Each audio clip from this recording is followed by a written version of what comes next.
Thanks for coming on. I've seen a lot of your stuff. Local boy. Are you from here? No, I mean, I consider myself here. We're recording though, right? Yeah, we're recording. I came here to San Antonio, I want to say like '02. My parents divorced in '01, and then we came here. But I'm from Corpus. So Oh, okay. I just got back from Corpus yesterday. Yeah, not that far. Yeah. Oh, that's a fucking... I know, I mean, every time I go to Corpus, I'm like, God, it's not even... It's like 2 hours even. Yeah, it's really close, man. It's pretty chill. I really don't go back. The last time I went back was 2021, but I mean, nothing is really there other than the beaches. I mean, that's in my opinion, but... Dude, my wife's always trying to get us to move there, bro.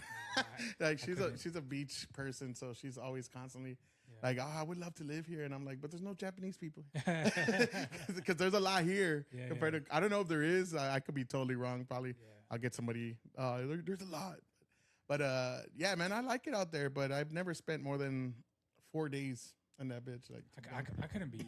Most of my family live there. I want to say maybe about 80%, 20% lives here.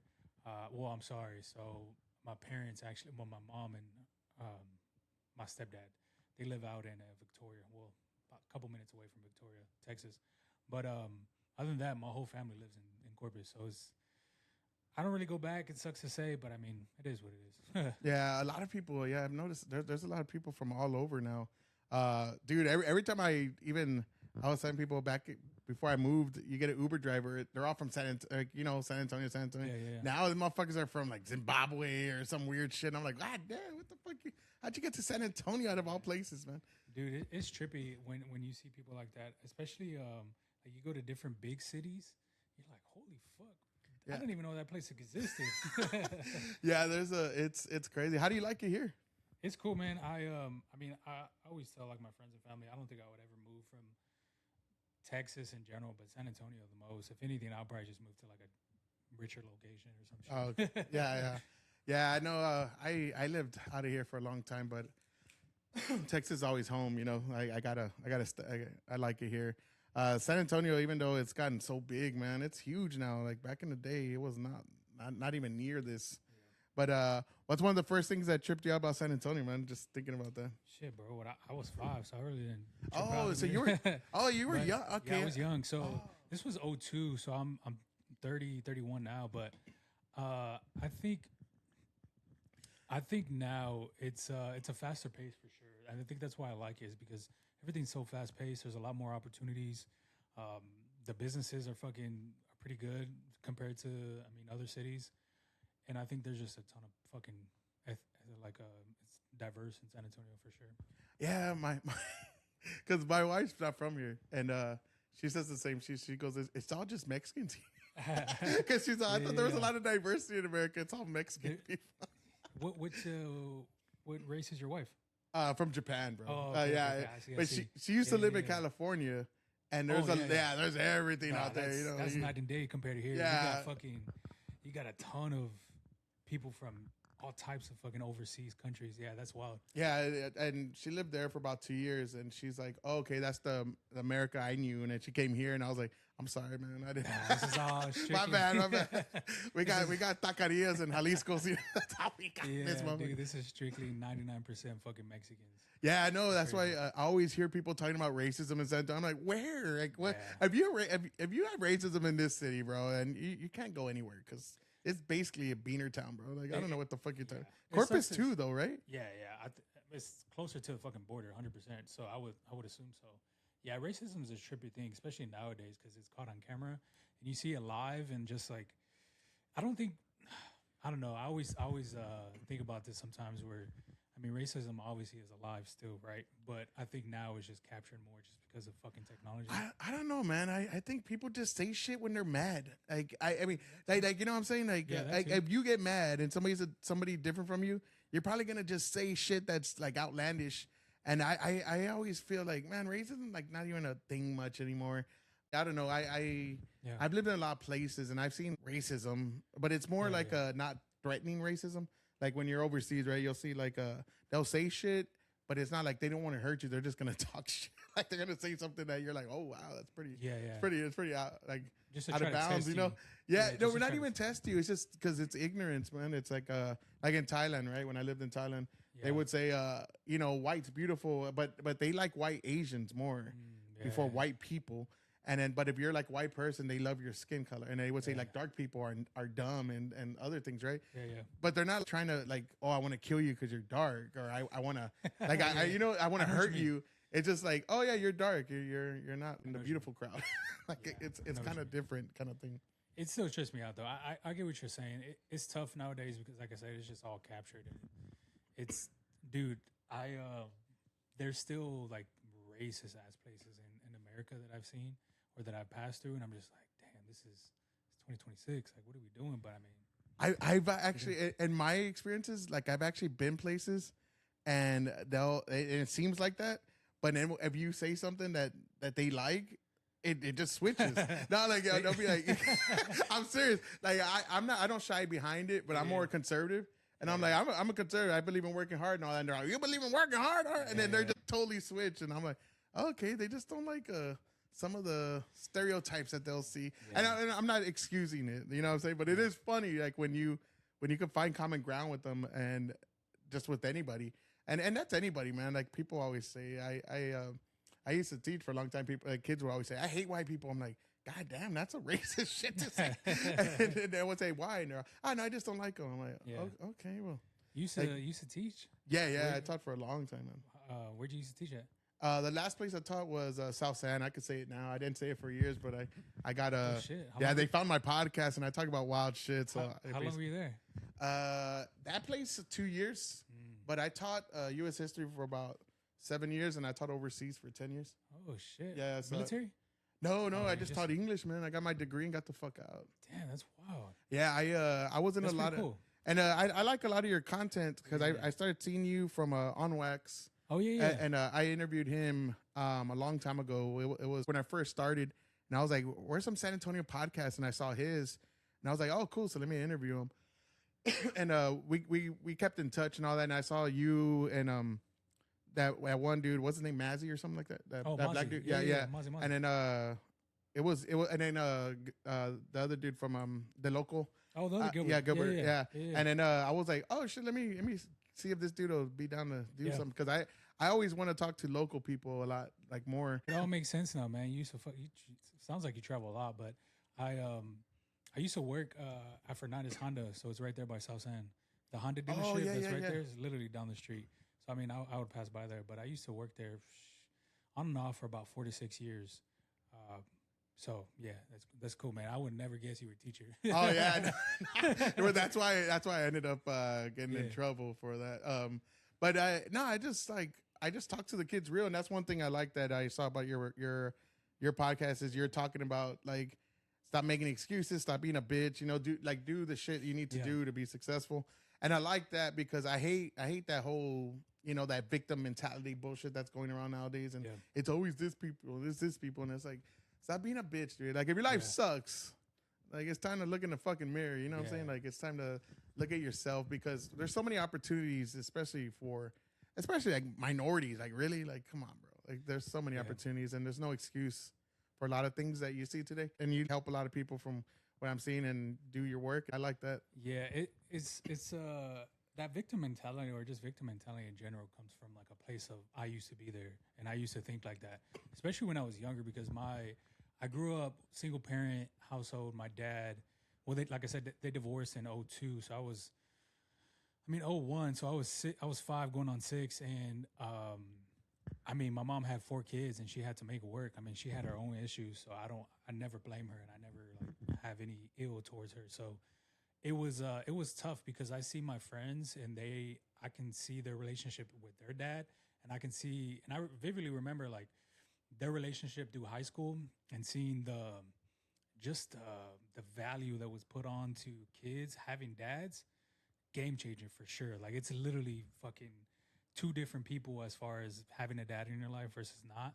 So, once I started to become older and start to fucking know a lot of things and have experiences and all that bullshit, you start to change, and then you see other people that haven't, and then that's when the gap becomes so far. But it's pretty crazy. Yeah, well, they say like having a mom and dad in the house, like a mom and actual dad, like your chances of going to prison are significantly lower, like crazy lower. It's like almost like 80% or something like that, and it's crazy because dad'll put a boot in your ass, you know. And my dad was there, but he was just kind of crazy. So I was like 14. So I mean, I didn't really learn the best from him, but still, like I knew, and I didn't value that till later. Like I knew, like, oh yeah, you don't disrespect elders, you don't talk like that to adults, because my dad would be the first one to beat the fuck out of me. But in today's world, you disrespect an adult and the parents backing up the child, and they're like, especially if it's a single mom, like, and not to dog on single moms. I know they're doing their best, but it's like, oh, now you ain't gonna talk to my son like that. Actually, he might need to be talked to like that. You know, he needs a man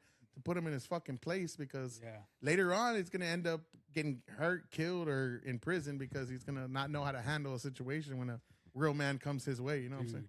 Kids nowadays are crazy. So I just came back from a cruise, and honestly, I don't even know if I should be talking about this. But anyway, it's not that big. Hold on, what cruise? Was it? Was it Carnival? No. It was an MSC cruise. But this goes back to children and like just how. So let me tell you the situation. So we're in the pool. It's me, my girlfriend, and then there's a friend. It was a friend of a friend. Anyways, there's 3 kids splashing and like just being loud, and I mean, a little annoying, and it's just overly happening.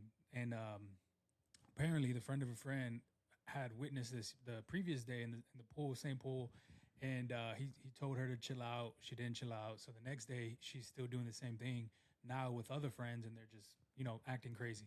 So he tells her, like, hey, like, chill out. I'm paraphrasing here and, like, keeping the cuss words out. But, like, he's telling, honestly, I don't even think he said cuss words. He just said that she was annoying and that she needs to chill out, right?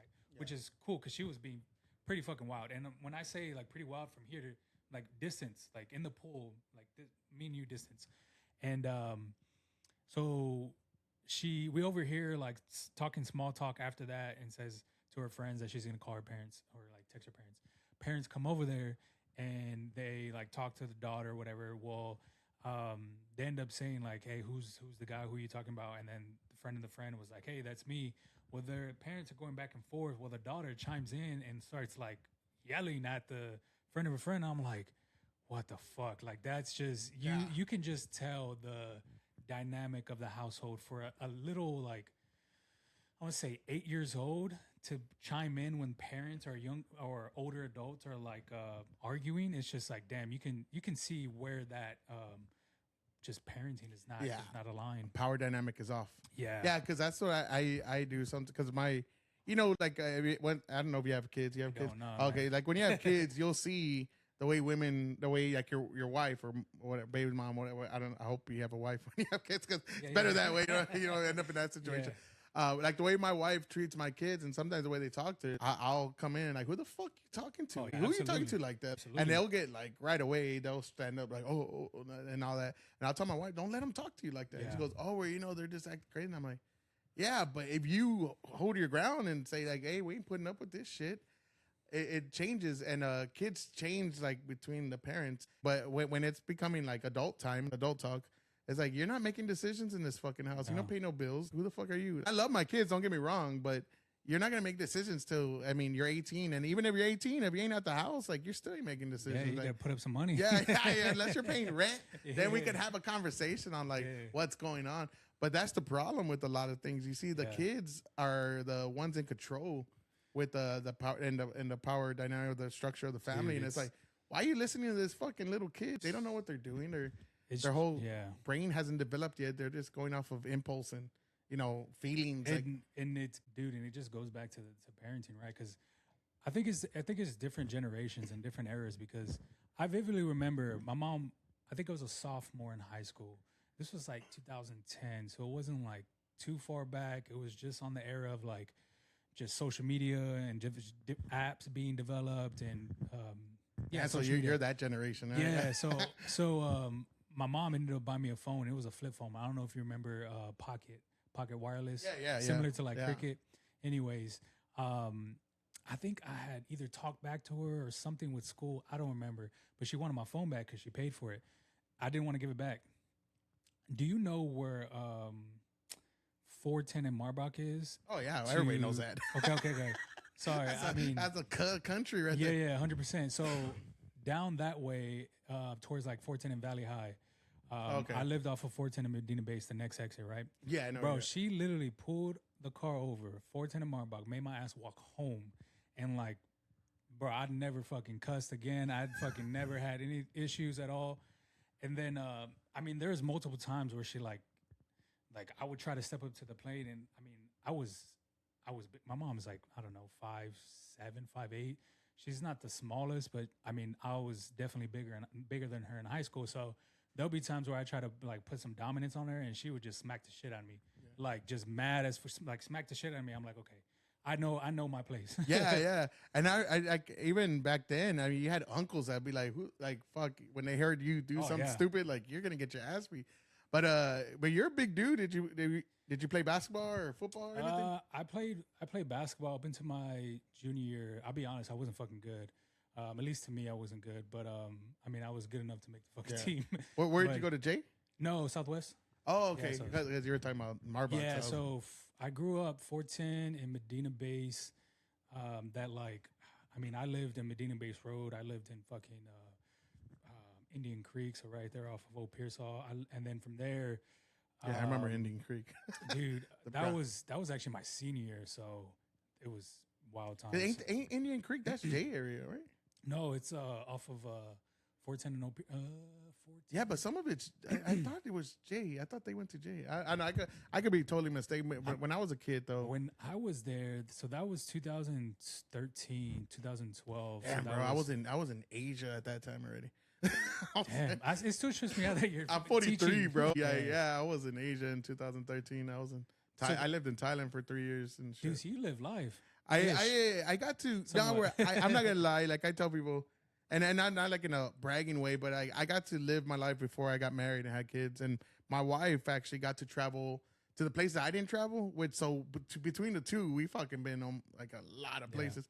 But I've been to about like 21, 23 countries around there. 21. Dude, I've only been to like 3. That's still good though, man. Most Americans only don't go past America, you know. So that's well, good. Now 4 because I went to Honduras on this cruise and that was pretty dope. And then I've never been to South America, bro. It was just a tip of South America. It was a fucking small beach on a port. It wasn't anything crazy. Ah, but that's still cool though. It was so dope. It was so dope. I still want to go to South America eventually. Like one of my dream trips to go to Mexico City and go see the ruins and all that. And so I went to Costa Maya and I saw the ruins, and that was pretty cool. It was, I mean, it's like a little pyramid. I thought it was gonna be. I thought it was gonna be a little bit more. They can't let you go in, so you can like just lean over and like take pictures of the inside if you do get to that specific section. But I mean, it's where a bunch of people were climbing and fucking it up, right? They have ropes now, so I didn't see any people climbing it. No, they stopped it because a bunch of people were acting stupid and all. And no, I mean, I thought the same thing when I saw the Mona Lisa in France. And, you know, that'd be wild. And I get there and I'm like thinking, I've seen it in books, I've seen it on the internet. I'm like, oh, it's this big old portrait, right? You go there, it's a fucking little thing like this. And not even this. It's way smaller than this. It's probably like, dude, like maybe these two combined. Yeah, like it's small. It's not that big, and it's behind a glass wall. Damn. And then you get there, and there's like 1 million people wanting to take pictures. And this was like, dude, when I went, this was before camera phones were like a thing, you know. So this was like 2005, 4-ish, and like camera phones, like, you know, you didn't take phones. So everybody had digital cameras, and everybody just. And it was wild as shit. And I remember thinking, God damn, that little ass thing is what everybody talks about. Yeah, I know. I was like, really? That's the fucking the crown jewels over there. Yeah, some of the things that, man, I want to do is, for sure, I want to go to like Greece. 100%. I want to go just as viewing fucking photos. I would definitely want to see like, I want to go to Alaska and see like the Northern Lights. Yeah, that'd like be that just seems wild. My boy just went to Greece and said it was not that great. No, but I'm sure there's spots, right? Because I've seen the videos too, and I'm like, God damn. And no matter how much you travel, man, you still like. The more I travel, the more I realize I haven't seen goddamn like nothing, because there's a million places to see. Yeah. You'll never get to it all. Yeah. And it's just the world's a beautiful place. We just gotta. You gotta seek it, but it's hard. Like the older you get, you know. Oh yeah. Like when I was young, man, I was traveling all around, like backpacking, staying in hostels and all that shit. And I would tell my students all the time, bro, before you get serious and settle down, go a year trip. And they're all, I don't have money for that. I'm like, you don't have to have much money, man. Like you'll find a way. You know, I had like less than $1,000 in my bank doing all this shit. Like, I just figured it out. Like you'll figure it out once you get out there. It's just you know, most people want like an itinerary and shit, and I'm like, well, if you want an itinerary, man, you need to have money. If you don't have money, you could work in a hostel for a while for 3 months. You know, free food, free housing, and it's cool, man. You just drink and have fun. It's a good time. So you're young and you don't drink at all. You said, right? So I used to drink. And I was speaking of that. Yeah, I was actually thinking about that when you asked me. I was like, damn, when's the last time like I actually like drank? Last time I drank was my birthday of 25. So I turned 30. So I got fucking, I threw up like 2 or 3 times, and it was pretty bad. But I think there's a couple reasons why I don't drink. It's like when I was younger, I mean, I started drinking when I was like fucking 16. Like my mom was the type of person to. She was always, hey, if you're gonna drink or if you're gonna do anything drugs or not like hard drugs, do it at home where I can see you. I know you're safe. You're not doing anything fucking crazy. You don't have to drive, things like that. So it was me and my brother actually got the good end of the stick versus my 2 older sisters, because my mom didn't let them do shit. But so luckily, me and my brother, dude, we would have fucking parties at the house, and my mom would be there. She would invite her friends, because this was. It seemed my mom had to be like late 30s, early 40s, maybe early 40s. So she wasn't like, she's not old, but she's, you know, so I think my mom was 55. So she was 40. So this was 15 years ago. She was 40. So she would invite her friends over, right? They had their section, and then we had the whole fucking rest of the house. But so I did that up until maybe about 23, and then I started to slow down because I started getting jobs. I started like going to fucking school and like taking it serious. And then I want to say pretty much where just absolutely just fucking halted to like 10% was in 2024, in January 24. I had a hospital scare and almost fucking ended up dying. I was gonna ask about that. So how did that come about? So I have asthma.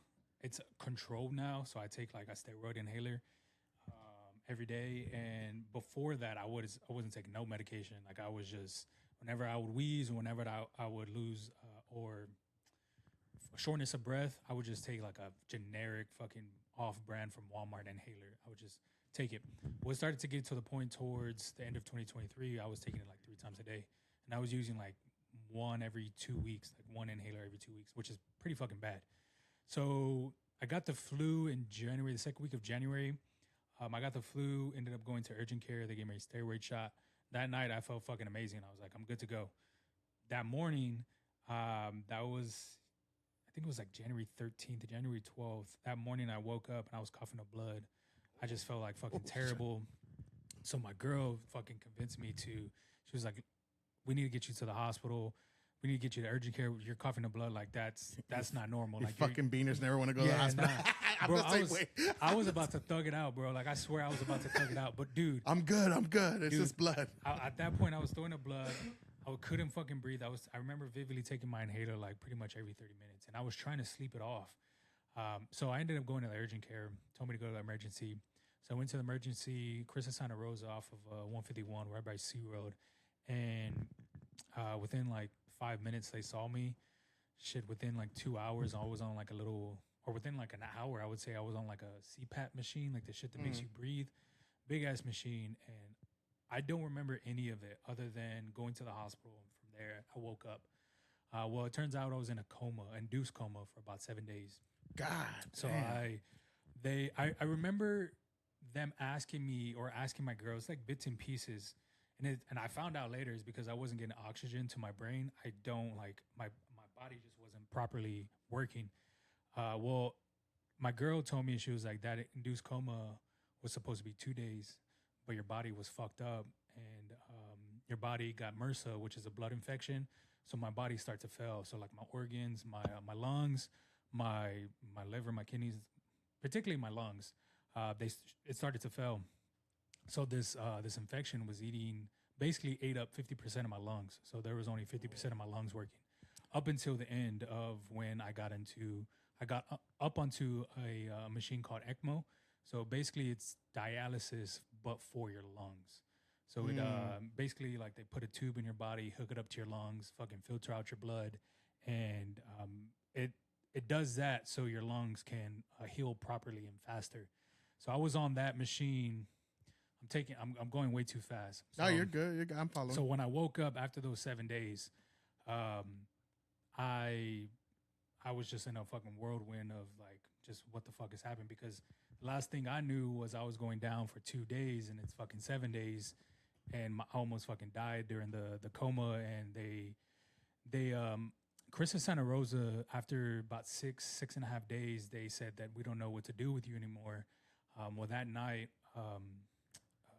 somebody picked up a shift, and turns out that doctor was from working at BAMC. His like general hospital was BAMC. Yeah, one of the best hospitals in the country. He looked, I guess he picked up my file and he was like, "You don't know what's wrong with him. This dude, like, he's not on any machine. He's just in a coma. He's going to fucking die. Like, we need to get him to BAMC as soon as possible because we have this ECMO machine that's going to save his life." Bro, within 12, 24 hours, I was awake. God, and they put me on that machine, and the only 3 hospitals that I know of that have that machine is BAMC, University, and Methodist.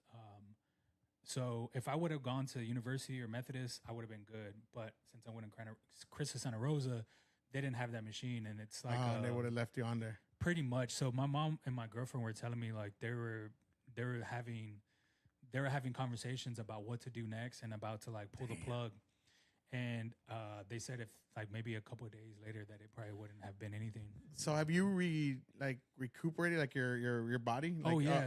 Or does it like permanent damage? No. So luckily for me, dude, like I was older. I mean, I was younger than most people that had those symptoms. Dude, I was in BAMC with like, I'll tell you this story. There was a 50-year-old right next to me, and he had the same issue with me. He was on the same machine. He passed away 2 days, and we came in. Damn. We came in at the same time frame. The only reason why I know is because one of the RNs that was in there told us and was like gossiping with my girl. But, dude, so being young, those ladies always gossiping. Dude, they're telling me all kinds of shit, like who was good, who was dying. Like, I know, yeah. It's because you're right next door, so my girl and me would see like the family, and they would be crying outside the door, and it was like a lot of people. And then the night before he died, we just heard a lot of commotion during like, it was like 7, 8 o'clock. We just saw a lot of commotion, people going in and out, and we were like, yeah, he's done so. Like you just feel it, you tell.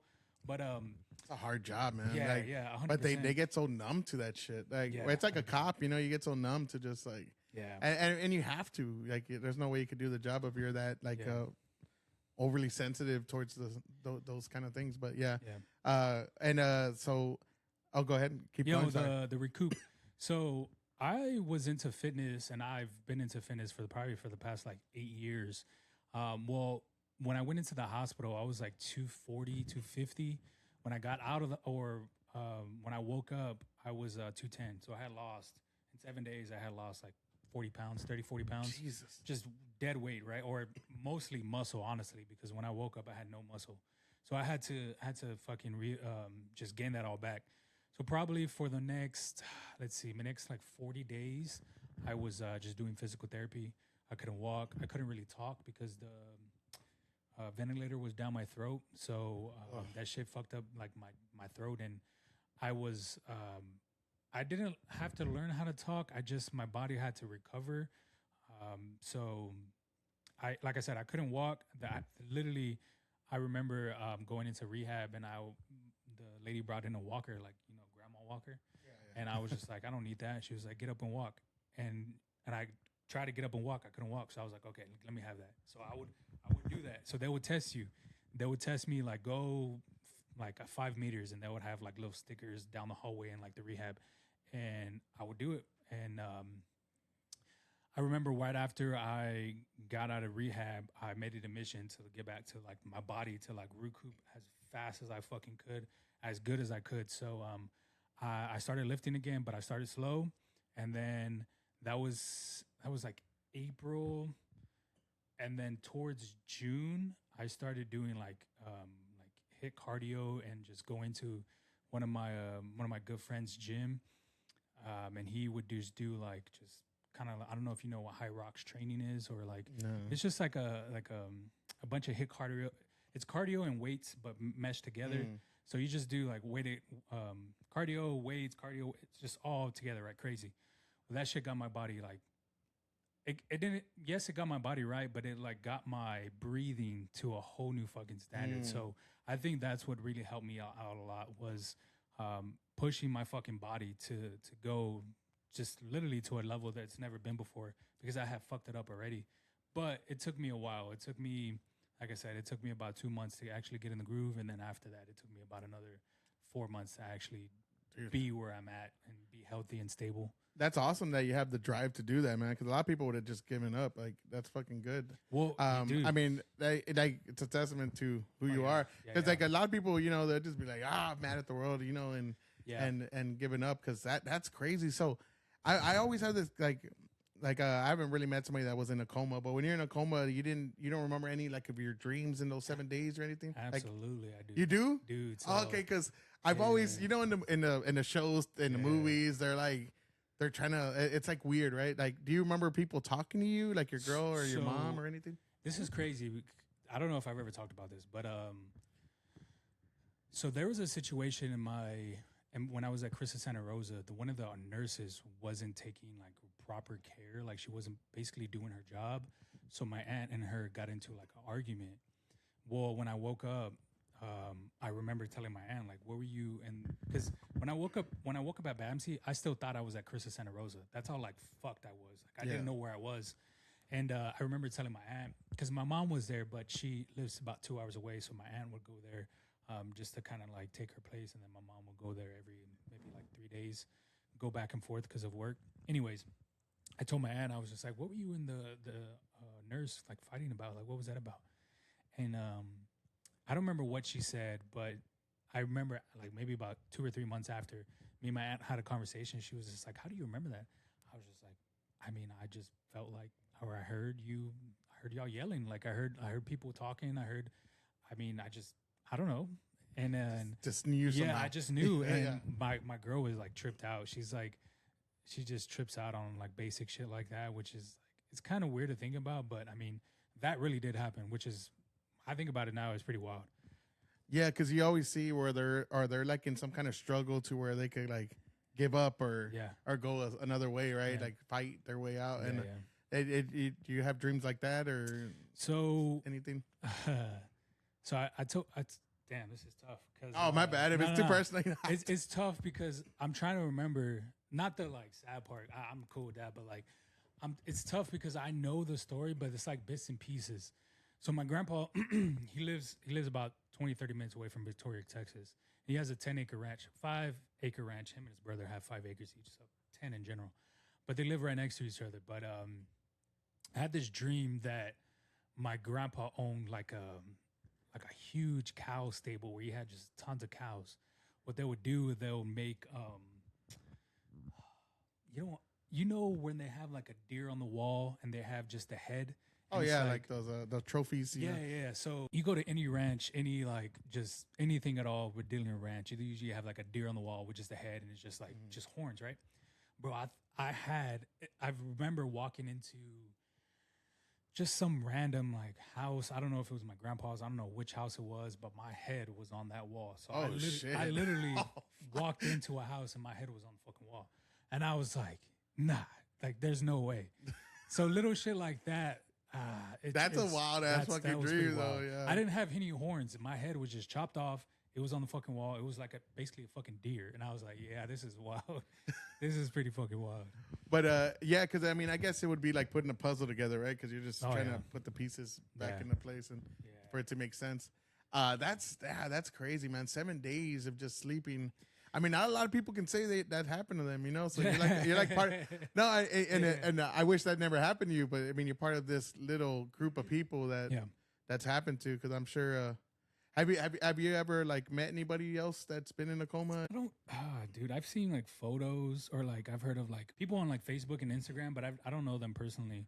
But yeah, it's trippy because when you're in a coma, some of the things that happen, you have your body starts to inflame, so you get real swollen.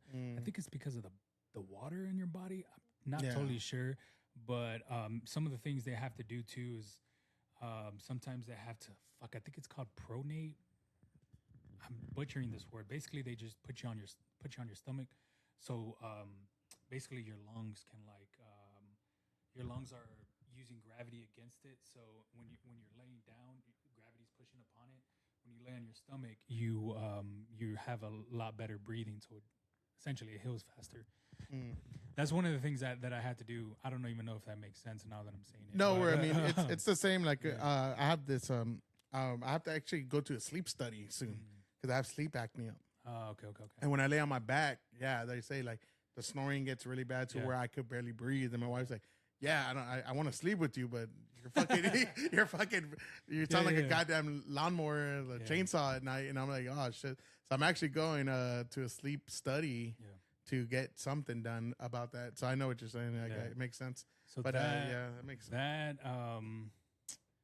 fuck. What else? Oh, so you don't take showers, obviously, because you're in a fucking coma. So your skin starts to peel. So if you don't have like a fucking snake, I'm not even kidding. Oh, bro. really? For literally a fucking snake. Like my whole body was peeling from my head to my toes. It was just peeling because if I'm thinking about this right, your body just hasn't just washed itself, or like water hasn't been on your body or anything like that. So your body just starts to. I didn't know that. That's interesting. Yeah, okay. Your body just starts to peel. But they have to switch you a lot, right? Because of bed sores and stuff like that. And that too. So I didn't know that. So I got bed sores on my knees, my toes, because your body weight is like on your knees. Like if you're laying on your stomach, your body weight, like you're asleep, right, for a long period of time. So if you sleep for, I don't know, 24 fucking hours in the same position, there's points in your body that's just gonna be like just bruised, or what did you call it? Body sores? Like body sores. Yeah. But what does that feel like? Like, just curious. Like, what is that? It just hurts? Like, sensitive? It's just like, so what I got was blisters. So okay. That's what it is. Yeah, I got to where it was just like literally a blister. And that's the best way to explain it. So there was a ton of my feet, which is weird, but on your feet? What the hell you say? No, so I guess I know. I guess my toes, so on like the middle of my toes, they were just all blistered up because some way, somehow. Honestly, now that I think about it, I don't even think I fit on the fucking bed. So that's probably when my feet were hanging off. So like the that's blood flow. Yeah, that's the only thing I can think about. But yeah, dude, it was a traumatic experience for me, my girl, my mom, everybody, my brothers and sisters. And it sucks to say, I don't know if I would want to ever go through that again, but if I had to, I think I would, just because it changed a lot, dude. Like me and my girl's relationship is a whole lot better. Me and my fucking mom, we talk damn near if not every day, every week. My brothers and sisters, and I think my whole family in general. But I think the ending product would be just I really didn't have a relationship. I don't know if you're into like faith or God, but I really didn't have I'm on this weird journey right now. I've always like hated religion. Yeah. not like the whole God and Jesus and all that. I just hated religion in general because I always thought like I was the same too. I was like victim mentality. That's why I was in and out of jail when I was younger, juvenile and stupid shit. But I now the older I get, now the more I realize, and I started reading the Bible more and all that, and I started like, oh wow, like this fucking, because I love history. I taught history that's what I taught, and you gotta know the Bible to like really know history, you know, because the Bible is very historical. It's the best historical document right out there, and then you kind of just know more about it, and then little by little, I've been like, okay, like, I'm not religious. I wouldn't say I'm like full religious right now, but I'm on a journey just to seek truth about other things, and I used to just point it out like I'm done, and then but little by little I've come around and I've seen, and I'm like, it does make you like, you know, I've always said this, like this is the one thing, and people always say that's so hypocritical, but I heard somebody say this and I totally agreed, but I was like, I'm not religious, but I'm glad I was born in a religious country because it gives you like, because our country is built on Christian values, right? We have rights that can be taken away because only God can give us those rights, right? Freedoms that we have. Like no other country did that until we did that, and we have these unalienable rights that no one can take away because they're given to us by God. And I was like, I'm always glad I was born in a country with that way, because if I wasn't, I might have a different viewpoint where like, oh, you might make fun of Jesus and I want to kill you, like the way certain people want to do that. And then I started realizing like, why don't I see it? And then I started seeing like a lot more things, and then I kind of now I'm just on my search to what makes me happy, and I start believing a lot more, so I'm starting to, but I just don't want to like go from, because I never want to, if I make a change, like as in, oh, I'm gonna be religious, I don't want to just do it and then like in a month later like it's a fad, I want to like make sure I know every ins and outs and all that, because I want it to be real and stuff like that. I'm right there with you, because for the longest time I was never religious. It's crazy. I look back and I was actually baptized Catholic when I was 10. Same, yeah. Because we're Mexicans. They're Mexican Americans. Yeah, my mom, dude, it's normal. Funny because my mom, we moved to San Antonio, and this is a church right off of, like right behind St. Mary's University. I'm drawing a blank on the name because I just looked it up like 3 months ago. But I think I know you're talking about. On the west side. Yeah, we got me and my sister got baptized on the same day, and from there, my mom just honestly, I think she put us in there just to like, probably like after school or just like fucking place to go to, so she can work. But I lost it up until I want to say like 2018, 2019. I had a girlfriend at the time, and we started going to this church. We ended up breaking up, and I just stopped. But then my girlfriend now, we used to talk about faith, and I used to just be so selfish, like just selfish as far as, now I did this, I made this happen, I got all this money, like I purchased this, I just me, and then this the coma happened to me, and then everybody left, like no one was there, like not even. It came to a weird part where sometimes the nurses weren't even around for hours because they had other people to attend to that had really like emergencies. So no one was there. It was just you, dark as fuck, like 3 o'clock in the fucking morning. And I always say this, that I would just talk to anybody.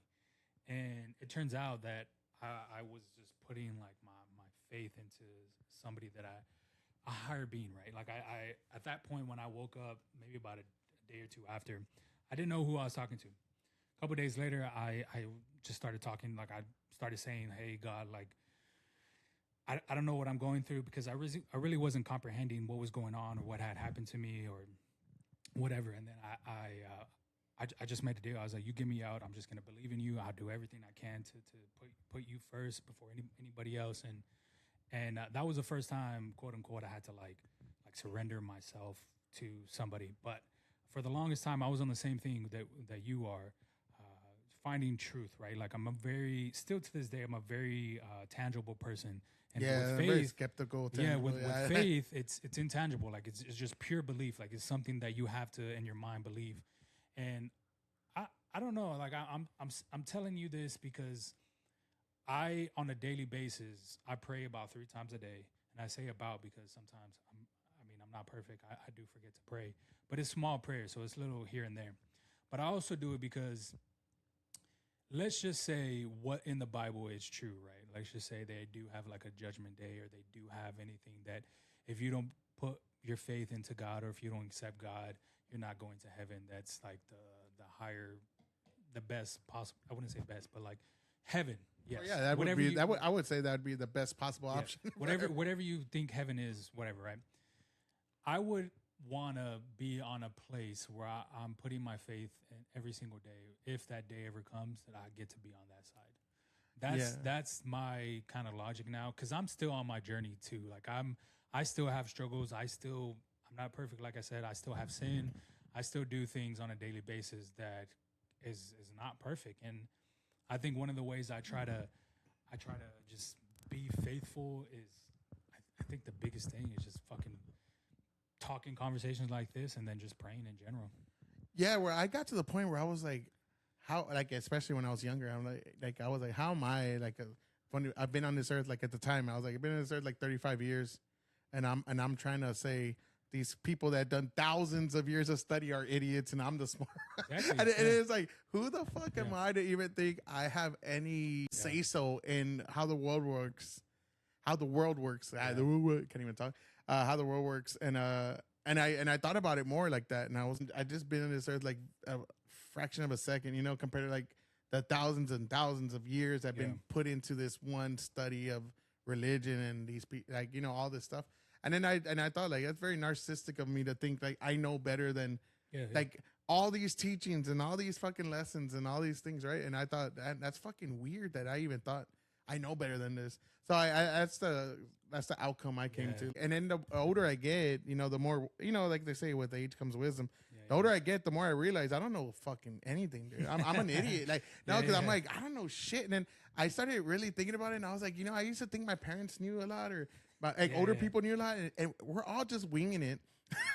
Like, when you think about the older you get, right? I'm 43 years old, and seriously, I mean, I know a lot of stuff. Don't get me wrong. I've studied a lot. I've done my research, and I do this, but I don't really know much. Like, I'm always like, oh, I think this is the best outcome, you know, and I'm still, and it really puts your parent. I mean, it humbles you to where, like, you know, my parents were just trying to do what they thought was best too. They made a lot of mistakes, and they were trying to do it. And I'm doing the same. But the best thing that you can do is, you know, try to make it better for your kids. I've always been the type to, like, do whatever the fuck you want to do. Like, I'm not gonna sit here and like preach to you and like convince you or anything like that. Like, do whatever the fuck you want to do. I'm with you on that, but don't you think do whatever the fuck you do is not a good way? Because would you say that to your kids? So this is the part of I don't want to start arguing, but no, not at all. This is good, because this is a part about still sinning, is because I think when you put your whole faith in God, you're supposed to share the word as He intended, right? As if He was sharing the word. So that's the part where I'm like still sinning and still having like full faith journey as just sharing God's word in general. Yeah, no, that's true, because we're always gonna sin. Like, we're flawed beings. I'm not saying that, but the whole like, and I don't want to get political because I love politics. Don't get me wrong, but the whole liberal mindset is do whatever you do as long as you're not harming nobody.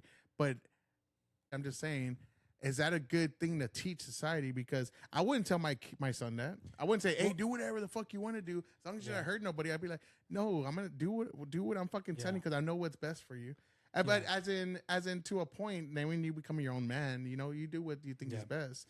Yeah, but I think for sure, family and friends. I mean, we conversations as to convince them, because if it's I'm not even talking about God though. I'm just talking about in general. No, but I want to tie it to God, because that's a good point, because I think anything in general, like, that you wholeheartedly believe in, that, I mean, it's tough. Like, I don't think you should just be doing coke and smoking weed and drinking all day. You know, and like, but if you're not hurting anybody, you know, a lot of people say, as long as you're not hurting nobody. But I wouldn't tell my son was just getting fucking wasted all day. I'd be like, hey, like, you know, and if you actually care about people in your community, you wouldn't say, hey, do whatever you want to do as long as you're happy. It's your truth. Yeah. That's all bullshit. That's all, like, no, man, this is what you need to do to be successful. You need to, like, find somebody. You need to, like, have a family. Because, like, I don't know. I think a lot of people, especially in today's world, they don't want to have kids. And it's like, kids gives you meaning, man. It gives you purpose. It gives you, like, that thing. I'm not saying everybody needs to have a kid. Like, people always see it as, oh, you're trying to put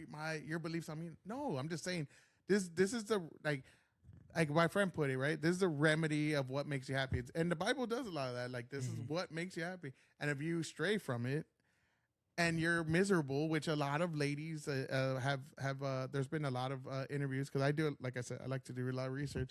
A lot of ladies in their 50s are like, I was sold this life. I was a successful business, like, boss bitch, right? I'd be happy. And it's like, yeah, now you're making 6 figures, but you have no one to share with. You're by yourself. And are you really happy? Like, you know? And the lady that has kids, has a husband that cares about her, she's probably a lot more happy. Like, she's raising her kids. She's doing these. And I'm not saying that's the remedy for everybody, but it kind of, you know, like, there's certain things. Once you start having kids and really getting into it, you're like, but a lot of what makes you happy is probably not good for you. Maybe I need to have kids. No, but it's true. Like, if you did everything that made you happy, right? Is it good for you? Oh, dude, I used to do that a long time ago. It's not good for you. It's not a good life. It's not the and it'll make you happy for that little time. Yeah, absolutely. But it's not going to be meaningful. Yeah. And I don't know. Maybe I'm just old. I'm just old. I think the older I get too, and I'm starting to realize, like, damn, maybe I should have a kid. Maybe I should have had kids a little bit earlier, because this is one thing. You're 31, right? Yeah. Dude, I had my kids. I was like, I'm 43. My kid's about to be. I had my first kid at like 33. Oh, okay, cool. I had my first one. I had my second one at 38. Okay. And I have an 8 and a 5-year-old, and dude, it's great because I got to live my life, and travel the world and do stuff. And but I think having your kid, but they always say, it's just not the right time. It's never the fucking right time. Yeah, that's what I'm starting to fucking learn. It's never the right time. That's what I'm starting to learn. And I was gonna say something. But choose your partner wisely. Yeah, 100% that too. Fuck, what I was gonna say, I totally forgot. Something. But kids, I would say that choose your partner wisely, because you want your kid to have both of you in the picture, because that's the best outcome that they could have for. Oh, this is what I didn't know that girls, after I literally learned this a year ago. I didn't know the older girls get, they start losing like fucking the ovaries. The eggs. Yeah, the eggs. There we go. Yeah. My wife had our last one at 38. Yeah, and dude, she had to go like almost 3 times a month, because she was at the level of like high risk, what they consider high risk. Yeah. So if you have a baby in your 20s, you're at low risk, but 30s kind of gets high, and then when you get to late, like 35 on, that's more high risk. Yeah. So but me and Cat babies when it was a fucking. I mean, Robert Downey. Well, not Robert Downey. Was it Al Pacino? Al Pacino just had one right at like 80. Like, I think it was. No. Like, goddamn, you still cream pieing bitches at 80. Was it Al Pacino? No, it was Robert De Niro. Robert De Niro. There we go. Yeah. I'm like, off. Damn, dude. So still getting in those guts. I like it. Dude. I dig it. Blue Chew, bro. I didn't know that. So then I started doing just like research and stuff, and I was like, okay, so there's even a thing where your like sperm has a certain like potency to it, to like where it's like you're more likely to produce a baby. And my whole time I was just like, fuck, I just thought we just, let loose, and it is what it is, and it's always the same. It's because like most of our friends have kids at 18 and they're like, they pre-cummed in that bitch, and they're already getting babies. No, I do. Okay, so when I first got my wife pregnant, it didn't make it, and that's why I have like a tattoo of her. I don't really talk about it like that much, but that's like after that we tried for like maybe 10 months, and all the time like trying to fucking get pregnant again. And I'm Hispanic. I should get bitches pregnant just looking at them, what's going on? I should shake their hand and they should be pregnant. And I was like, what is this, right? Like, and I couldn't tell. And then like the older you get, and then I started, my friends like, we've been trying to get pregnant for like 2 years, and I'm like, what the fuck? Yeah. So you start to see those things, but if you're in your early 30s, you're fine, man. You'll be fine. But once you get to the later years, especially for like women, men can, your biological clock is a little longer. It's a lot longer. I mean, compared to like women, man, because women like, that's why in Asia they say like if you're past your 30s, they basically say you're like spoiled milk or spoiled cake, right? Because your ovaries are kind of like dying off. And not that I agree with them, but it's the way they say things. Yeah. It's just blame the Asians, don't blame me. But like it's crazy that like that shit happens. But just because for time's sake, what made you start a podcast, man? Like how did that? Or did you want to say something before? No. I mean, I can go into this. So 2020 was obviously COVID, but right before that was when me and my previous ex-girlfriend had broken up, and it was entirely my fault. But so we had broke up February 15th, right after Valentine's Day. But we had broke up, and it was pretty nasty. Like it was just pretty, like the relationship was, the breakup was just horrible. It was a horrible breakup, purely on my side. So I had free time, and then COVID happened, and then I don't know if you know, his name used to be Timothy Delgado. So he's an Asian guy that used to be on Wild 'N Out. Now he has a podcast, but he used to make YouTube videos a long time ago. Is that the Nick Cannon shit? Yeah. Wild okay, I never watched it, but okay. So he used to make YouTube videos a long time ago, and then 2018, 2019, he started a podcast, and I started watching it. So I started being accustomed to what podcast even was, not knowing that podcasts have been around since early 2010. Tom Green, bro. Yeah, even before 2010. But so I knew I wanted to start a podcast because I wanted to talk to my friends, my family. I knew I had something to just, I guess, offer in general, like the mindset, the victim mentality, the just everything, right? When it comes to making content or my specific content, I knew I wanted to do that. So podcast was the way. So when the pandemic hit and I wasn't working, it just gave me a ton of free time. So I would say for the next 6 months, I started learning how to make videos. I started recording. I started like editing audio. I started just doing the whole podcast shit, like what you have to do to release a decent looking podcast. And then from there, it took off. I want to say at the end of 2020, beginning of 2021, summer 2021, that's when it just started getting a pretty decent amount of traction. And I mean, I've had Mario Barrios, I've had Bam Rodriguez, I've had different artists that are from Austin. I'm drawing blanks, man. And you do a lot of that on more on YouTube, like the long versions. Or is it YouTube or Rumble or what do you? YouTube. Yeah, YouTube. Okay. So that's what I used to do. Nowadays, so the last time I recorded in the studio was September, October of last year. And I used to record in my bedroom, but then it got real janky, and it was just like, fuck, I don't know if I want people coming to my house. Kind of like this, but this is cool. No, I'm just kidding. But, I was gonna say because I've seen a lot of your stuff, and it's usually just you, by yourself. So I was wondering. Yeah, so I started doing a season, and it didn't work out the way I wanted to. Like it's too time consuming, man. Especially for everything that I have going on for like another YouTube channel that I have and some other content that I do. It's just too time consuming because I was going to branch out and start like renting out a studio and start actively interviewing people or like having a podcast with people. I just can't do it no more, man. It's a lot of time. Do y'all pretty much like edit the audio and the video yourselves? Yeah, but we have the one camera right now, so it's not that hard.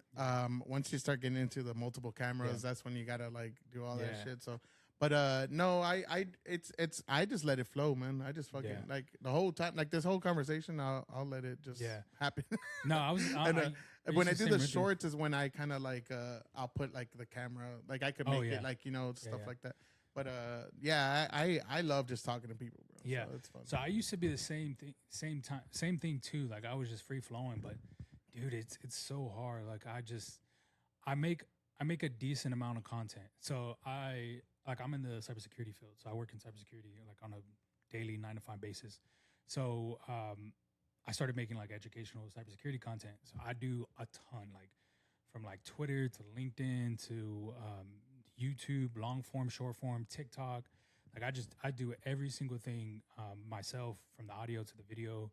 And it's the same thing as podcasts, but just a lot more being produced and just a ton of scripting. I've seen a lot of that because I have a lot of friends in IT. Yeah, and they're just them, and they're telling you exactly like, this is what like Linux and all these kind of like things that they teach and all that. So that's what I do. So I try to be educational. So I'm just like, damn, I don't know if I can do it. But my goal, hopefully, either by the end of this year or maybe early next year, is just try to pick it back up because, I mean, obviously, I like doing it too. I like having conversations like this. Trying to find the time is the hard part. Yeah. Where now I'm doing this just full time, so I'm good. That's why when you're like, what time? I'm like, anytime, bro. Just let me fucking just let me know. I'm good. Because this is something I love to do, and sometimes like I can talk to anybody about any fucking thing, and I'm like, all right, let's just have fun with it. We've been at it like a year and a half, and I was kind of trying to keep it low for the last like year, I would say, because I was teaching, and then and we're talking about like stupid shit like, a male, like a dog, like eating ass, and like, like back in the day. Shit that doesn't go with being a teacher. and then we were in Thailand recently, so we're doing like this stupid shit, and I was like, I'm glad I'm not teaching anymore, but I don't ever want to teach again, man. Like, if I don't know if you can talk about it. Why'd you stop teaching? I got popped.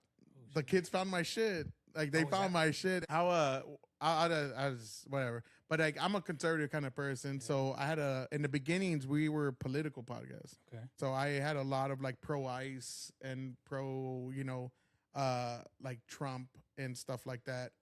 They're still on there. You could see them. That's why a lot of times in the beginning, no guests wanted to come on because I was like toxic. And I've interviewed people. No, because like people hate a Hispanic conservative, man. Like they do. And but the thing is, I could back it up. Like I could tell you why. I could tell you what's wrong with this. And like, you know, even the conservatives, like they'll say, "Oh, you're Republican." Like, nah. And they're like, "What do you mean?" I'm like, "Because I don't fucking wear a team jersey. I just tell you who's right and wrong that I see, and I could be wrong." And I always say, "Hey, go find out for yourself." Like, I'm not here to tell you what's right and wrong. I'm here to tell you what one side says and the other side says. If you disagree with me, that's totally fine. We can disagree, and I could tell you something, and I've done it. Like, I want to debate you. I'm like, cool, let's debate. And they always like, "Oh, I don't want to fuck you." And I'm like, okay. And it's like, well, do your homework, bro. Like, I mean, I'm sorry, I'm not gonna pussyfoot around the subject. The kids that were turning me in were not my students. Damn. They were just random kids. But you know, once you get like a little following of like, oh, he said like they should deport illegals, and it's like, well, first of all, do you even know the illegals are deporting? Like, they're rapists, they're murderers, they're like, you know. And then, but they don't listen, you know, because they're kids. They're just going off of fucking like feelings. And I feel you're bad. And like, you know, I've talked to a lot of people too, and I usually stay away from politics because they get mad, and I won't get no guests because everybody's liberal. Like, I don't know if you are, but I don't know. I honestly, dude, it's kind of, it's tough growing up and not being into politics, and then you start like making money, and you start like owning businesses, and like just everything in general. It's like, why are they taking all my money? And the thing is, I'm not even like up like hardcore. It's because I made the conscious decision to like, okay, we're not gonna do politics anymore, but I'm still gonna make fun of shit. Like, I'm still gonna laugh. I think that's the tough part nowadays about. I mean, you mentioned comedians being on here. Is like, fuck, dude. Nowadays, dude, like I remember they were trying to cancel Dave Chappelle a couple years ago. I mean, that didn't work, but just it's hard. I couldn't imagine being a comedian nowadays because you have that little sense. I think if you are a comedian, you shouldn't, because I mean, you're a comedian, right? That's what you're supposed to do. Yeah, you're supposed to make fun of the absurdity of there's society. There's a little cancel culture that's like. Probably you should think about, but it's like, nah, fuck that. But people are starving for that truth, man. Exactly. Like when you tell me, oh, that's a girl, I'm you're fucking like, no, it's not, dude. I'm sorry. Like, and like, if you want me to be respectful in the workplace and you say that, I'll be cool. Like, yeah, whatever you want. But the thing is, it never ends there. It's always like, you really think I'm a girl, right? Like, no. If you want to go there, let's go there. Come on, like, I'm gonna show you. Pull down your skirt. You have a dick. Get the fuck out of here. And I'm brutally honest. I guess that's my fucking thing too. But I'm very kind-hearted, but when you like want to push me, I was like, all right, let's go. And then I have a lot of people, I'll debate you. And then by the time you know it, they're all, man, fuck that. You don't know what you're talking about. And I'm like, I don't know what I'm talking about, but you're resorting to name calling. Like, don't debate me then. Like, and I always keep it simple. I'm like, this is why. And then they're all, well, you're wrong. I'm gonna look it up. I don't want to look it up. Okay, then you don't want truth. I'm sorry. Like, if you don't even want to take the time to look up what I'm saying, then you don't want truth. And then like, but people are very tribal.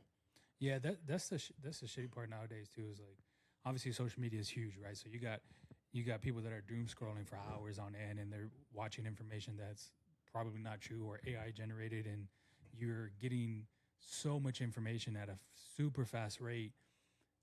And then you go have conversations with somebody that knows what they're talking about, that does have facts, and it's like there's and they don't know how to handle it. It's short circuit. Yeah, they'll tell me, Trump did this. I say, yeah, that's stupid, but you voted for him. I'm like, well, yeah, I can't. I don't agree. He's not God, you know. Like I could disagree with him. He's a fucking idiot. Like that was dumb. And then they're all, oh, what? And I'm like, I'm not like you. I don't have to agree with everything the person I voted for. If I had to do that, then I wouldn't vote, because I don't agree with any man all the time. You know, like that's I don't even agree with myself half the time. I'm like, yeah, I'm a little off. I was wrong. You know, I you know, but that's part of being humble and learning and being wise. Like, you're not always, like I tell people, if I'm wrong, let me know and we'll discuss it. But I'm not going to go off of like, you're wrong. Like, why? Oh, you're just wrong. Like, no, well, tell me why I'm wrong. And if you deliver like why I'm wrong in a way, okay, yeah, maybe you're right. That makes sense. Like, you know, like, okay, you communicated that well. And at least you're like that. There's people that just be like, nah, fuck you, I'm right. Like, this is the... Yeah, but those are idiots. But I don't know. I feel like those people are just fucking dumb, bro. Just ignorant people. I mean, yeah, well, that's why they don't have. That's why they're always wrong. Yeah, because they don't listen. And it's like, I'll tell you why I think like certain things are not good for this country. You know, like like what I said earlier. I think like, oh, do whatever makes you happy. I don't think that's good for telling society. I think a lot of things that make you happy are like the things that'll be detrimental to your health and your soul and like you in general, right? Like, I mean, if it's like, I like fucking bitches all day, that's cool when you're young, but as an adult, if you continue, like, you're probably never gonna be like Russell Brand talks about all the time. Like, I was always having sex, and then little by little, I learned like I'm not happy. Yep. I was like, that's probably not the best route to take, but yeah, 100%. But yeah. So you, before we end, you started the podcast for that. You had something to give to people. You wanted to express a lot of your opinions on stuff, and you're gonna try to get back into interviewing people and stuff like that. Yeah, hopefully. Hopefully by the end of this year, if not early 2027. Crazy saying 2027 is a year. It's fucking time has flown I know, by. God, we're at 2026. God damn, we're already. Yeah. I didn't realize we're already I was almost going to finished. ask you, what did I mean, you have tattoos, so did that like teaching? Oh, dude, in today's world, they don't give a shit. No? No, as long as they're not gang related. Okay. But when I first started teaching, they did. I used to have to cover them. So when was, what year was this? When you first started teaching? Dude, it had to be like 2008. Oh, so okay. So I was. Yeah, they were because when I got my first sleeve when I think it was this one. I got my first sleeve done when I was young, bro, like probably like 19. And this was in like 2002. Because I don't remember if I had any teachers in high school that had tattoos, but if I like saw someone, I was like, damn. If I saw someone, I'd be like, damn, he's legit. Like he's I mean, they'll tell me too. When did you get this? And I was like, I got all this like 2002, and I wasn't even born yet. Like, oh yeah. But in 2001, 2002, I got my first tattoo when I was 14. But I was like always, we're street kids, man, and I got it really young on my chest, and then I just started getting them, and I don't know, it just like back in the day, I remember it was very taboo still, and then little by little, like now it's fucking so normal. Luckily, I didn't get like weed plants and all this other stupid crazy, shit. Because like all my stuff is like aliens and guitars, and because I've been playing guitar, I'm a metalhead, Yeah, nothing crazy. So they don't care. But when I was in Japan, I used to have to wear a long sleeve every day. So when I taught in Japan for those 6 years, they would make me wear. And the kids would always tell me, because it's hot. Like, people don't understand. In Japan, summer is hot. And I would tell them, like, dude, it's brutal. Like worse than here. Like, humidity and everything. And they would always look at me like, why are you wearing a long sleeve? And they would try to go up to me and pull my sleeve up. And I'd be like, hey, I'm at there. Like leave me alone. And they would just like look at me, and they would be like, you have tattoos. And then at the end of the year, I would tell them to come, the boys, because it's usually the boys that want to see it. And I would take them, and I would just take out my shirt and show them, and they would be like, oh, because I ain't never seen it before. They've only seen it on like Yakuza, but even like Yakuza wears like suits. Yeah. And they never really seen like normal people like that. Like especially if I taught like in these little towns. Yeah. Makes sense. Yeah, and but yeah, it was they don't really care no more. They're always like, because tattoo culture is huge in San Antonio. Yeah. Like, that's what I was asking, because when I was in high school, like I said, it was. I mean, I have yet to. I didn't see any teacher with tattoos, and nowadays you have, just a ton of people, whether if it's work, whether if it's like corporate jobs, or teachers, or shit. Sometimes even pastors have tattoos, and it's like, oh shit. I've had principals with like little leg, like a little ankle tattoo and all that. But as long as I would say, like, as long as you have like a spur, like where it's like he's an older horn, like, or something, and not like any gang related or any drug related stuff. Because I know my homeboy had like a needle here, and it was like he was like I forgot what it went to, like Texas or something, but it looked like it was like basically he was talking about like shooting up. Shooting up and all that, and it wasn't like he was promoting it. He was just showing like his past and like the stuff he does and all that. And then but yeah, I know he always says like, oh, they want me to cover it. So it just depends on what you got. Like, as long as it's nothing outrageous. But where can people find the Gin podcast, right? Yeah, so I have my personal podcast, so it's the Gin podcast. So you can find it on YouTube. If you want to look at old episodes, it's on my personal one, all the way at the bottom. My YouTube name is Gilbert Sanchez without the E in my last name. So it's SANCHZ. You can follow my Instagram too. So the Gin Podcast, and then of course my personal is Gilbert Sanchez without the E, my last name. And yeah, I mean, most of the content I make now is on YouTube is all educational, cybersecurity, tech, IT stuff. I mean, if you want to follow me on that stuff, that's the future, man. I was gonna ask you because I know you do IT, and I've asked like I had a friend asked him about IT, and he goes, "Oh, dude, like everybody adapts all the time." And then I had another guy telling me like, "Nah, dude, AI is taking over our IT jobs." Well, what's your take on that? I personally don't think so, because where I work, we have AI integrated in like our little workspace environment, quote unquote. So it helps us versus taking over, I should say. So it helps us like automation, repetitive task. You have shit that we sometimes miss that it picks up just because it's faster, quicker, sometimes if it's smarter. Little things like that, but it still needs human judgment. So if it does something, we still get an alert that says, hey, this came in. It needs to be checked out. It needs to be verified. I will say, though, there is some crazy technology out there that can replace certain industries. I personally think that if it were, I will say this, if it were, it wouldn't be for a long period of time, just because AI is so new. It's super new in the corporate space, or just like in the government, DOD, those kind of spaces. It's super new, and especially with the government and different corporate spaces that have a ton of money from cities, from startups, from anything in general. They're really slow to integrate AI and new services into their company.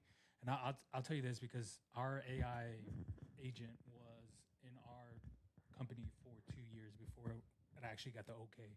So this was 2023. So this, I mean, you think of AI now, I mean, you have a chat box on your phone that you can literally ask anything and it'll pull it up. But when it comes to, a lot of times it's wrong too, though. Oh, absolutely, dude. That's what AI is not what people think. Like, absolutely. So I was actually messing with my camera last week, and I was trying to figure out. I don't know if you know what log is. It's like a different dynamic range on your camera.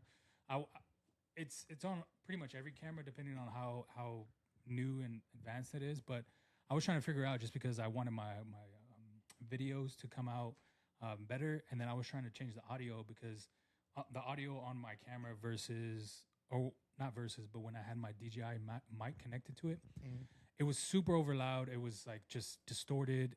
You can still hear, but it wasn't like, it just wasn't quality, I guess. So I started fucking with the settings that AI was telling me, and then I finally figured out how to fix it. And then I was just like, bro, like, I fucking fixed it. Like, this is what I wanted. And you were telling me something different. So it's wrong, even though it's been around for 2 to 3, 4 years now. So I don't think they're going to take over anytime soon. Or, I mean, they will replace certain industries, but definitely not like cybersecurity. Well, there you go. Gives you hope. Yeah. Now, because I've had friends in AI, I mean, in IT, and they told me the same thing. Like, bro, it's not what you think. Yeah. And then I have friends that like, nah, man, it's taking over the fucking every little thing, and I'm like, really? But I'm the same way, because I'll look up stuff and I know like the answer, and I'll look it up. Like, how many championships does Brady have? And it'll be like 5, and I'm like, no, he has more than 5. And then you're right. Now that you say, and I'm like, what the fuck? Like, you're AI, you should be all knowing, you know? Like, well, it gets all the sources from like just web pages and articles and Google. And have you ever heard the theory that AI is the Antichrist? No, I haven't. Yeah, they've been saying like it's basically the Antichrist, because it's gonna like take over. And I'm like, that'd be interesting. Like, it's pretty wild. I know how, like, you know, people make theories out of every fucking thing. But I think who did it big, before we get off, I think who did it big was Elon Musk, because I was watching the documentary the other day on YouTube. And what documentary is this? I want to watch it. That's why. I'm sorry, it wasn't a documentary. It was just like a long form video of like the rise, or like the overtaking when Elon Musk purchased like Twitter or X, because when he bought Twitter, it wasn't like producing revenue, so he bought it and started making it obviously producing revenue. But it's producing propaganda. I mean, so that was another thing too that they talked about in the video, that like people were like the government was associated with Twitter, and they like were banning Trump at certain times. And Dude, they were banning doctors during COVID. Certain shit, crazy, right? bro. But yeah. So he, so you think of Twitter, right? Twitter has been around pretty much since I don't know. It's been around for 09. Yeah, it's been around for a long somewhere time. along there. But it has this whole database of tweets and just a ton of information.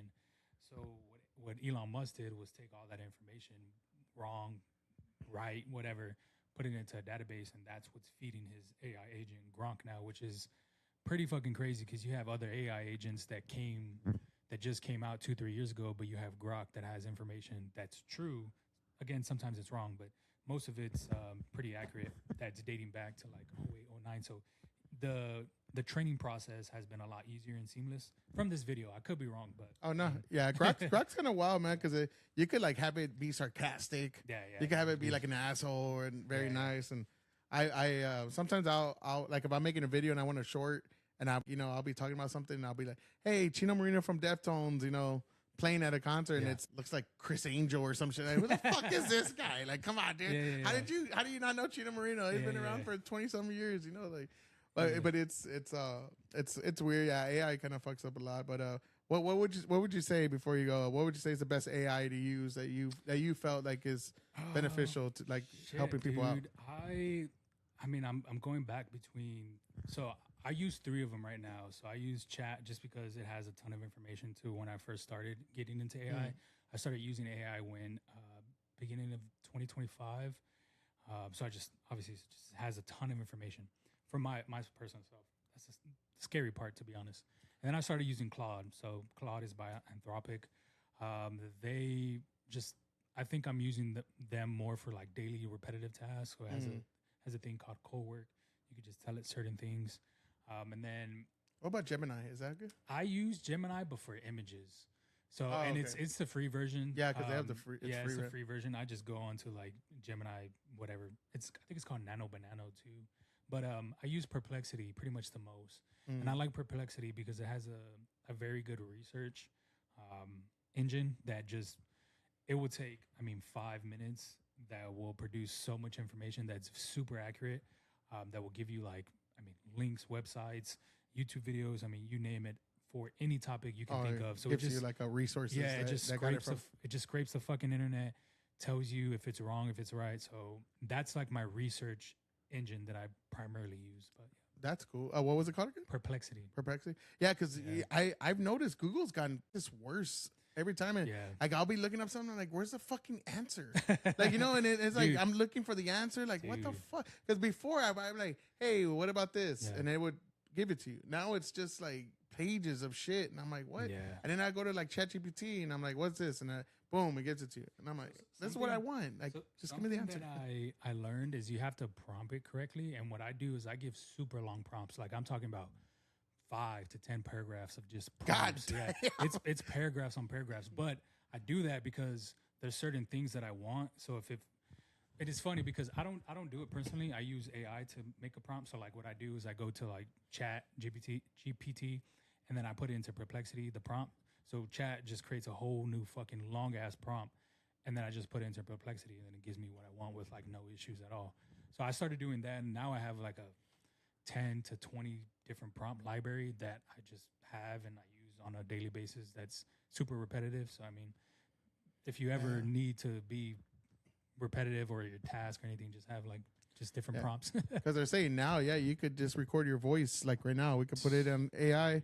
And then we could just put a prompt, and it could like you telling whatever story in your own voice in your own video. It's pretty wild. And it's like shit. But I don't know, man. I think no matter what, everybody just craves human interaction and like real people. Oh yeah, I think eventually, if it gets to the point of that, we'll have like some revolution of like because like even now, I just think in general like it's human nature to want to like talk to other humans, So I tested this out a couple months ago, and then I released another video about 2 weeks ago, and I got inspired from this YouTube creator that has like 200,000 subscribers, and it's just like on YouTube you have like thumbnails, right? But her thumbnail was just her plain image. It was just like a regular image. So I tested that out, and then within the video I was just talking directly like podcast style, but it was about like tech and cybersecurity. So it was like a podcast style, but about tech. Well, I tried that out, and I think it's like at 6,000 views on YouTube. On YouTube, well, I tried it again 2 weeks ago. Same dynamic, same thumbnail, same like. So just plain, yeah, nothing just outrageous. like testing it, right? No scripting, nothing, just talking from the dome like this, conversational. Dude, that video just hit 7,000 views day before yesterday. Nice. A fucking damn near like 50, 60 comments, like from people. You have like 2 or 3 people like, this is stupid, like what the fuck are you doing it? But then you have like so many other people like, hey, this is super authentic. Thanks for being inspiring. Thanks for the advice. That's something to look for. Like just human interaction that's super authentic. And I'm like, okay, I'm starting to see that people are needing that human interaction. Yeah, they want something authentic. Yeah, 100%. They want something that's real. Yeah. So I'm like, okay, I'm gonna start doing that now. I'm gonna start producing that type of content. So you know what's crazy is like sometimes when I was teaching, right, I would see like an AI video of like a subject that I want, like you know, of Nixon or whatever, and the Nixon tapes. And I'd be like, oh, it's a pretty cool video. It gives you everything. Yeah. And all the kids would be like, oh, sir, it's ugly. Like, why are we watching this? And I thought it was pretty cool. It has pictures and it's talking, and they're like, nah, like, why don't we just watch the regular videos that we usually watch, like the historical videos of like the actual people. And like the new kids, like they just didn't want to see those AI videos, and they were just like, that's generic bullshit. And I was like, wow, I thought y'all would. I thought I was like trying to meet them in the middle, and like I'm not a big fan of them that much, but you know, I'm like, okay, I thought I was meeting y'all and where you wanted to be. But I guess it's weird how that's working, right? How it's just being so just AI generated that it's going back to that human interaction. It's kind of weird how it's working. Well, I mean that's just what people crave, man. Everybody hates fake shit, you know. But yeah, man. Again, go find them. Go one more time. Yes, sir. Gilbert Sanchez. You can find me on YouTube, and you can find me on Instagram, the Gen Podcast, YouTube, Instagram as well. That should be it. TikTok. Yeah, man. And TikTok. Hopefully, if you're getting into IT, you could go look at your videos and get some education on that subject, because that's definitely a growing field. I mean, from what I hear, a lot of people, like within 2 years, you'll probably be making 6 figures. Yeah. So that's awesome, and good shit for a lot of people that are trying to make a good living and, you know, support their families in a good way. And I hope, again, man, I like your stuff. I like a lot of the inspirational stuff that you're putting out there. That's why I wanted to talk to you, and hopefully we could collaborate again one day and do some bullshit. But yeah, for sure. Do whatever. And when you start drinking, let me know. I got you. For sure. We'll have some brews, have some shots. Yeah. But yeah, you can catch him on his socials. I'll make sure to update him, put him on there. And yeah, thank you for coming out, brother. It was fun talking to you. We'll have appreciate it. Well, again, we'll meet up again, brother. Yes, sir. Appreciate it. Yeah, have a good one.